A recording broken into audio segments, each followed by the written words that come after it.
Hi అండి, మన జ్యోతిర్మయ kitchen ఫుడ్స్కి స్వాగతం అండి. ఈరోజు మన రెసిపీ వచ్చేసి చింత చిగురు పప్పు అండి. మరి నేను ఈ చింత చిగురు పప్పును ఎలా చేస్తాను, ఇంకా ఏమేమి చేస్తాను వీడియోకి అయితే చూద్దాం పదండి. ఈరోజు మన రెసిపీ వచ్చేసి చింత చిగురు పప్పు అండి. చింత చిగురు పప్పు అంటే స్పెషల్ కదా. మరి చింత చిగురు పప్పు కావాల్సిన ఇంగ్రీడియంట్స్ అన్నీ ఇక్కడ ఉన్నాయండి. మరి కొద్దిగా చిగురు తీసుకున్నానండి, చింత చిగురు. ఒక గ్లాస్ అయితే పప్పు తీసుకున్న, కందిపప్పు, టమాటాలు, ఉల్లిగడ్డలు, ఎల్లిపాయలండి, కరివేపాకు, ఉప్పు, కారం, పసుపు, కొద్దిగా జీలకర్ర, పోపు దినుసులండి, కావాల్సినంత ఆయిల్. ఇవేనండి మన చింత చిగురు పప్పు కావాల్సిన ఇంగ్రీడియంట్స్. మరి ప్రాసెస్లోకి అయితే వెళ్దాము. నేను ఈ చింత చిగురును బాగా శుభ్రంగా కడిగి పెడతాను. ఇవి కందిపప్పు కూడా కడిగి పెడతానండి. మరి టమాటాలు కట్ చేసి పెట్టుకుంటాను. ఉల్లిగడ్డలు, టమాటాలు, ఎల్లిపాయలు ఇవన్నీ పొట్టు తీసి పెట్టుకుంటానండి. ఉల్లిగడ్డలు కోసి పెడతా, టమాటాలు కూడా కట్ చేసి పెడతానండి. మరి ప్రాసెస్లోకి అయితే వెళ్దాము. నేను కందిపప్పు శుభ్రంగా బాగా చేసి పెట్టానండి. ఈ కందిపప్పును అయితే శుభ్రంగా కడుగుతాను 3 సార్లు. నేనైతే 3 సార్లు కందిపప్పు శుభ్రంగా కడిగానండి. నేను ఒక చెంబు వాటర్ అయితే వేస్తున్నాను. మీరు ఎంతమంది ఉంటారో చూసుకొని ఆ మెజర్మెంట్తో వేసుకోండి. మేమైతే మాకు సరిపోతుందని నేను ఒక చెంబు నీళ్ళే వేసాను. మరి ఇందులో కొద్దిగా పసుపు వేస్తాను.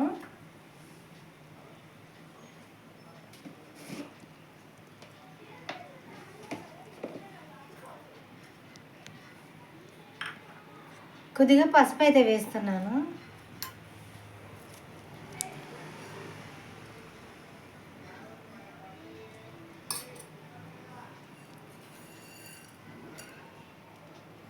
కొద్దిగా అయితే జీలకర్ర వేసానండి. కొద్దిగా జీలకర్ర వేసాను. ఉల్లిగడ్డ అయితే కోసి పెట్టినానండి. ఉల్లిగడ్డ వేస్తున్నాను కట్ చేసి. మరి మూత పెట్టి మనం కొద్దిగా ఉడికించుకోవాలండి. కందిపప్పు అనేది ఉడకాల. నేనైతే స్టవ్ వెలిగించి దాన్ని మూత పెట్టి ఉడికిస్తానండి. కందిపప్పు ఉడికిస్తాను. మరి స్టవ్ అయితే వెలిగిస్తానండి. ప్రాసెస్ అయితే చూద్దాము. స్టవ్ అయితే వెలిగిస్తున్నాను. పప్పు అయితే పెడుతున్నానండి. మనం ఒక 50% కందిపప్పు ఉడికించుకోవాలండి. కుక్కర్లో అయితే మీరు అన్నీ ఒకటేసారి వేసి ఒక 3 విజిల్స్ పెడితే సరిపోతుందండి. నేను డేసలో చేస్తున్నా కాబట్టి ఒక 50% వరకు కందిపప్పు ఉడికించుకోవాలండి. నేనైతే ఇప్పుడు మూత పెడుతున్నాను.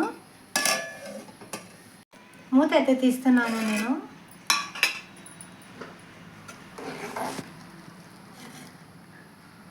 ఉడికినాయండి. కందిపప్పు అయితే బాగా ఉడికింది.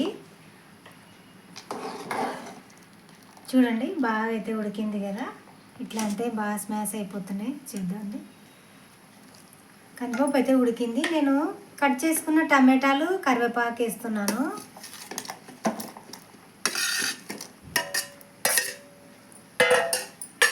కొద్దిగా కారం అయితే వేస్తున్నానండి. ఒక స్పూను కారం వేస్తున్నాను. పులుపు కదా, కొద్దిగా కారం ఉంటేనే బాగుంటుంది పప్పు. కొద్దిగా పొట్టు తీసిన ఎల్లిపాయలు వేస్తున్నాను. పొట్టు తీసి పెట్టినాం కదండి, ఆ ఎల్లిపాయలు అయితే వేస్తున్నాను ఇప్పుడు.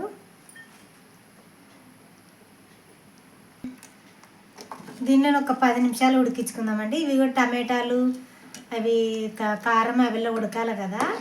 ఇవి ఒక 10 నిమిషాలు నేను మూత పెడతానండి. మూత అయితే పెడుతున్నాను. ఇదైతే మూత తీస్తున్నాను. ఇవి కూడా బాగా ఉడికినాయండి. 10 నిమిషాలు అయితే అయ్యింది కదా. అన్నీ ఉడికినాయండి. నేను చిగురు పెడుతున్నాను. ముందే చిగురు పెడితే మెత్తగా ఉడికిపోతుంది కదా, అందుకని నేను కొద్దిగా లాస్ట్లో వేస్తున్నాను చిగురు.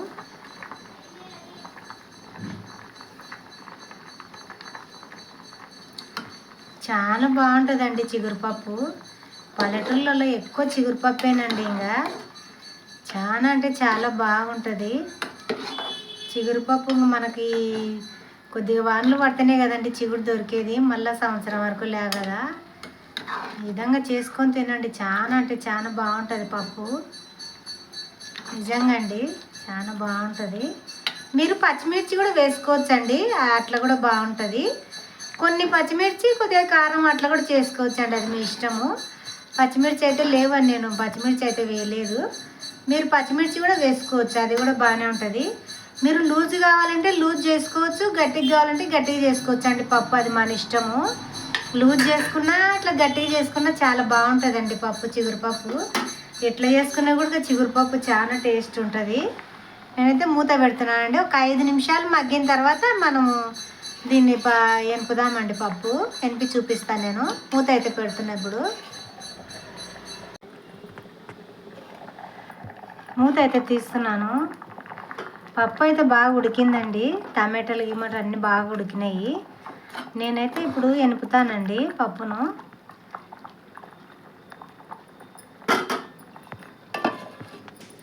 పప్పును ఎనుపుతానండి.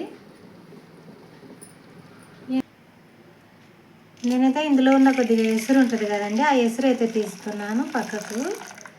ఎనిపేటప్పుడు ఆ ఎసురు ఉంటే ఎనగదండి, అందుకే నేను ఎసురు తీస్తున్నాను. మీరు ఇంకా ఎక్కువ ఎసురు కావాలంటే కూడా వేసుకోవచ్చండి, చిగురుని బట్టి.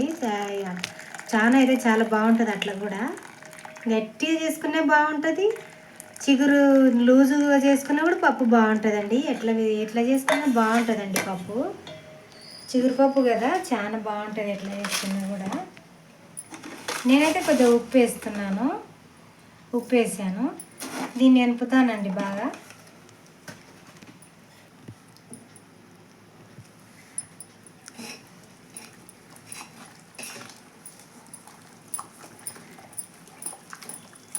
భలే బాగుంటుందండి పప్పు.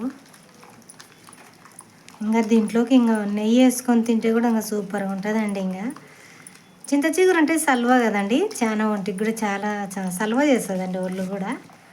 ఎంత వేడున్నా కూడా సల్వ చేస్తుంది అనమాట, చింత చిగురు కదా, బాగుంటుంది. ఈ విధంగా అయితే వెనిపానండి బాగా. అంటే మెత్తగా కూడా వెనపలేదు, ఒక రకంగానే వెనిపాను. మరీ మెత్తగా వెనపకూడదు పప్పు. ఈ విధంగా అయితే వెనిపాను. తాలింపు అయితే పెట్టానండి దీంట్లో.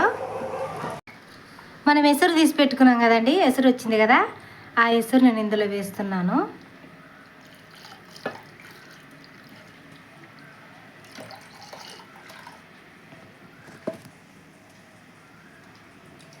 మీరు ఇంకా లూజుగా కావాలంటే కూడా లూజుగా చేసుకోవచ్చండి, ఇంకా చిక్కగా కావాలంటే కూడా చిక్కగా చేసుకోవచ్చు.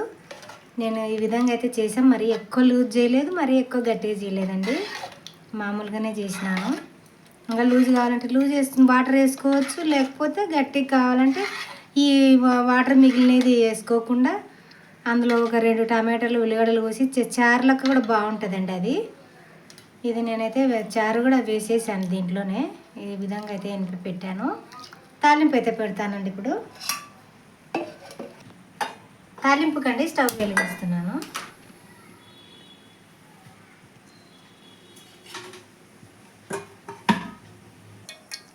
ఆయిల్ అయితే వేసానండి. నేను వెల్లిపాయలు ఉన్నాయి కదా, కొంచెం కచ్చపచ్చగా దంచానండి. మామూలుగా ఊరికే చితక్కొట్టాను అంతే, ఎక్కువ దంచలేదు.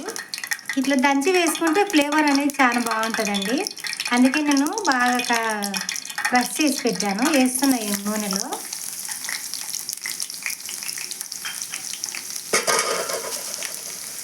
పోపు దినుసులు అండి, పోపు దినుసులు వేస్తున్నాను.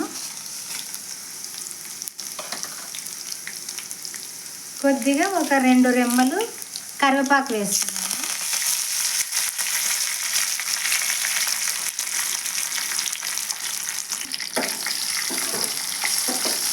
కొద్దిగా బాగా ఎర్రగా కావాలండి తాలింపు కదా, కరివేపాకు అవి బాగా ఫ్రై కావాలా.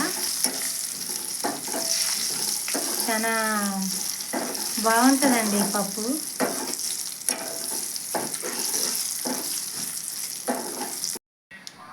పోపు అయితే బాగా ఎర్రగా అయిందండి, నేను పప్పులో వేసేస్తున్నాను.